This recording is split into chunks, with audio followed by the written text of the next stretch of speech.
All right, on Friday night, the movie Hunting Bigfoot opens at the Shelton Cinemas. And with me, well, your director, your writer, your producer. What else? Were you on scene during this movie? Were you the guy behind the camera? Yeah, this movie was made entirely by myself. It was a one-man crew from start to finish. You described it accurately. So Taylor, before we go too far, let's let people know who you are and give us a little brief background about you and what you've done.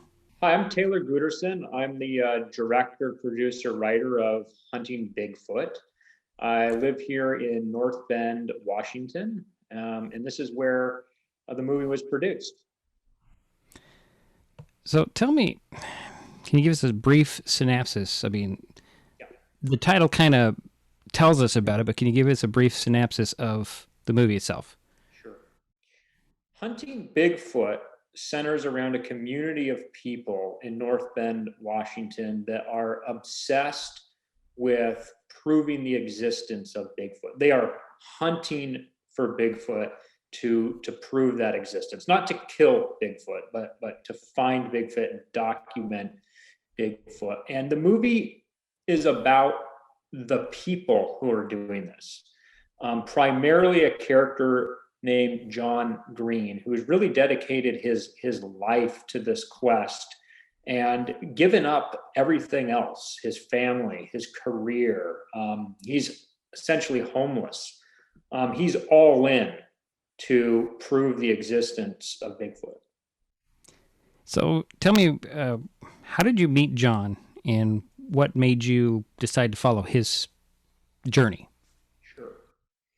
So I was have known John for many years, in fact. I didn't know him well. I knew that John was very interested in Bigfoot and had claimed to have a sighting. But it wasn't until I moved out here to North Bend, Washington, and met met a community of people who claim sightings, who are very consumed with looking for Bigfoot, that I reached out to John to learn more about his story and sort of where he was at this point in his life and what he was doing. And that sort of led me down this path to really document him as the centerpiece of this film. So you say there's a subculture of these Bigfoot hunters, and I got a chance to watch an advanced screening of this movie, and I was almost shocked at how, I guess, the opinions of each one were so different, and they kind of, disagreed on several aspects. You're out there with them. Um, what was your impression of each of these gentlemen? They're mostly gentlemen who are out there with in this subculture of hunting Bigfoot. Yeah. In the film, we interview Bob Pyle, who wrote the book Where Bigfoot Walks, Hunting the Dark Divide. And again, he's interviewed in this film. And he was first to tell me that there is a lot of disagreement between folks in the Bigfoot community that have claimed sightings. And in fact, many of them don't believe each other. And that is, to a degree, what I encountered here as well. Um, you find a group of people who all claim a sighting, and they really often think the other one is perhaps making it up. Um, that said, there are smaller groups of people that are really sort of doing this together. And Ben Cockman, who's in the film, is one. John Green's another, and they are very much friends. They're very much on the same page and not dismissing each other. But there's no question. I would say out of this community, it is more common than not for someone to dismiss or disregard someone else's experience. When you're out there shooting, following John and all these gentlemen, was it difficult to capture this story on film? Because at times it appeared to me that he was, I'm not going to say hostile, but not cooperative with you. Does that make is it difficult for you to follow him in that case? To tell you the story? Well, I followed John for about 3 years, off and on, not every day. And I would say the as we progressed filming, and John perhaps deteriorated a bit more.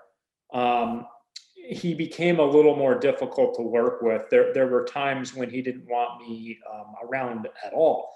Early on, it was much easier, but no, we had some moments, some arguments, and I think that's probably pretty natural, to tell you the truth. We spent a lot of time together. In turn, became frustrated with him sometimes also. But the film has wrapped. John and I are in great terms. I consider him a friend. I think he considers me a friend. But yeah, there were days when I didn't know if we'd be filming anymore. You also highlight John's family and as well as Ben's family, and they seemed a little bit more willing to talk about their fathers. Was that your assessment? Was it hard to get information from them? Yeah, I think John, first of all, was did a good job talking about his family. He talked about his wife who had passed, and his father, and his children, but he is estranged from them. But in terms of actually interviewing him and getting him to open up about that, I think he did a nice job of that. Ben Cockman and some of the others, their family, their friends, Ben's daughter in particular, was very open in talking about sort of her perception of her father and his quest. And in fact, Ben lived with his daughter for a portion of this filming and helped care for his grandkids. I would say everybody we talked to in terms of family, talking about one another, was very easy to work with and very, very open talking to about their lives. What I noticed, these people come across as crazy, but they're not. They're well educated. They're just driven to prove this. Is that right? I think again, you described that accurately. I would say not just John Green and Ben Cockman and others. People I've talked to who have had experiences, who didn't want to share them on camera, I think for fear of coming off as crazy. Everybody who has an experience, or a majority of people who have an experience, I think are very normal people in many ways. You can go through long stretches of talking with them, being around them, and would not think of them as a kook or a crazy person. And to me, that's what's actually really interesting about this subject is, why is it that there are so many people that are so normal in many facets of their lives, who claim to have these experiences, an experience many of us would consider to be ridiculous to dismiss? Why are there such a great number of people who, again, are somewhat normal, who claim this? And then you do have the kooks out there, the people you would say, oh, sure, that person would have a Bigfoot encounter, of course. But there's many who don't, and I find that very interesting. I don't suggest that as a piece of proof that Bigfoot would exist, but it does interest me. So after you spent some time with these gentlemen, do you believe him? Do you believe them at all, or do you think that they had some sort of an experience? I certainly believe, in particular to John Green, since he's, again, the primary character, that John absolutely believes that he saw something. What he actually saw or what actually occurred, I don't know. But whatever it was has been very real to John. And I don't think he just decided to sort of drop his life to do this. Something happened to him that led to this. I would say, to really answer your question, going into this film, I really wasn't that interested in, is Bigfoot real or not? I didn't think so. I never think about it. I hike in the woods a lot. Bigfoot's just a sort of a comic book character or something.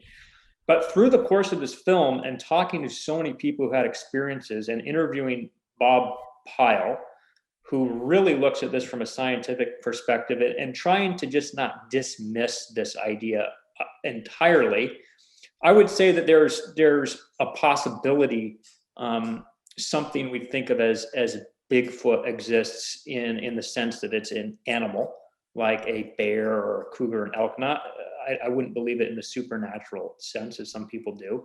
But I'm certainly open to the idea to the point where I just wouldn't say no. There's no way. I'm going to move into the distribution of this movie. It is not in your mainstream theaters.